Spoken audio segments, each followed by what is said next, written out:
Let's bring in our panel. Start there. Josh Holmes, co-host of the Ruthless podcast, former chief of staff to Senator Mitch McConnell. Josh Kraushaar is a Fox News radio political analyst, and Politico White House reporter Megan Messerly. Megan, the White House is adamant that this has been going back and forth. They've got this 15-point plan that went through Pakistan to the Iranians. How are we dealing with this at the White House? Yeah, I talked to my sources, and really they're looking for an off-ramp here, right? I think that's what's clear. We're trying to figure out exactly what that looks like. This 15-point plan has been put forward, but I think at the end of the day, what the White House recognizes is that it needs to get the Strait open. It doesn't want to have to put boots on the ground to do so, though obviously it is telegraphed that it is willing to do that, and President Trump will take that action. But ultimately, I think you see the president looking for answers here, looking for something that will get the U.S. out of this conflict. And at the end of the day, they've asked NATO for help, they've asked other countries for help, and that has not come yet. And so I think this is what we see the president doing here. Josh Kraushaar, it's a double Josh panel. It does seem that some of the writing about this almost puts Iran in the driver's seat here. And it seems a little bizarre in how it's phrased. Because Iran is not winning. Yeah, no, it's kind of remarkable to see this split screen because the U.S. and Israel and our Arab partners have achieved a lot of remarkable achievements in terms of degrading Iran's military capabilities. But as Megan is saying, the price of gas is putting a lot of political pressure domestically on the president. And I think he's hoping that because of the military successes, that there's an ability for someone in Iran to come to the table and maybe concede some of their ballistic missiles or concede some of their nuclear enrichment capabilities. I'm very skeptical that we've had a lot of these conversations in diplomacy before the war with Iran, and they didn't really make any meaningful concessions. So I think there's a lot of hope more than reality that there could be a deal that takes place. But look, Trump is keeping his options open. He's got the military option. He's sending troops and military assets more to the region, but he also is opening this diplomatic option. So it could go in a whole lot of different directions. And I think Trump would love a political win, a diplomatic win, and an off-ramp, but it may not be forthcoming. The president said he's received what he called a gift from the Iranians. Take a listen.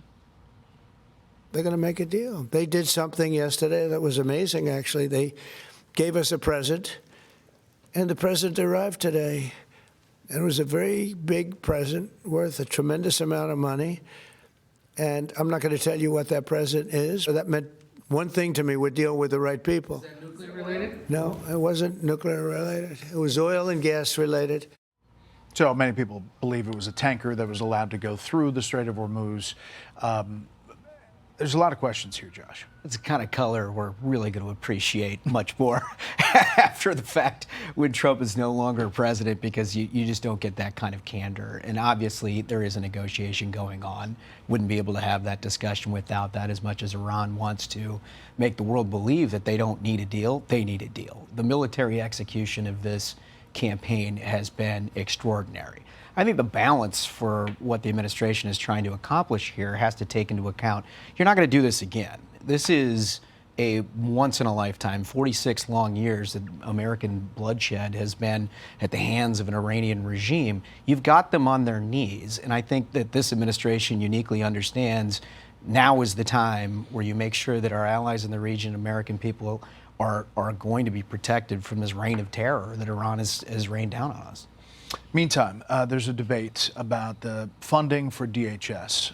Megan, Fox Digital, GOP eyes DHS deal funding ICE probes, but not removals as shutdown drags. Senate Republicans are developing a plan to fund most aspects of DHS to end the DHS shutdown as early as tonight. The new plan would fund ICE investigations like cartels, traffickers, and child predators, but they will leave unfunded programs for enforcement and removal. So Republicans have to come around to the position that this is the only way out of this cul-de-sac, even if it reflects the Democratic position. This is Senator Kennedy on the DHS funding bill. Step one would be to open up everything except ICE. Until the president declares publicly that he's for it, I don't think it's a done deal. I don't want to comment until I see the deal. I guess they're getting fairly close, but I think any deal they make, I'm pretty much not happy with it.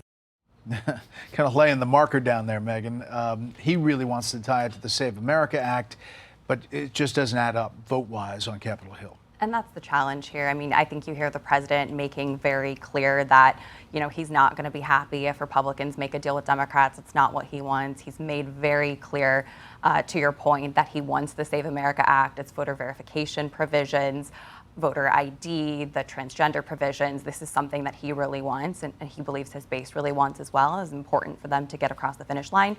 But to your point, that does not look likely. And so the question here is the president really going to turn down a deal if, Republicans are able to negotiate one that would get DHS funded? Now, I should say our reporting at Politico shows that there's a lot of concern about this deal. Democrats aren't on board, conservative Republicans aren't on board, so a lot of potential pitfalls here. Mm-hmm. We're going to scroll the airports where ICE is now in the airport. That it's, depends on how they are utilized, Josh, in the airport as security. They're not really running the X-ray machines, but these lines at these airports are not going down, at least not yet.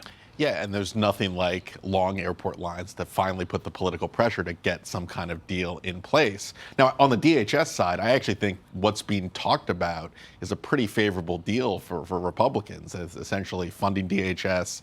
We'll see if there are any restrictions or regulations when it comes to ICE, but ICE was so well funded from the reconciliation bill. I think they have enough funding and they have enough money. For many years, actually. For quite a while. So, I don't know if that's really a concession on the Republican side. So it really comes down to whether they would agree to regulations and restrictions, which Republicans have been opposed to, but I think they've been willing to at least make some compromises as part of a deal.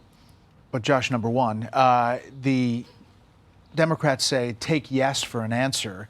It has been weeks long with this whole thing started. So it's almost jujitsu to make people believe that they didn't start the whole thing. They didn't start the fire. Yeah, no, it's wild. And it is an unthinkable political reality that you could shut down the Department of Homeland Security at a time of war, just several years ago. But here we are. And of course, this is part of the Democrat. It's all theater. I mean, remember last fall, we had the longest government shutdown in American history? 43 days. And it was because of this critical, acute, up-to-the-minute healthcare crisis.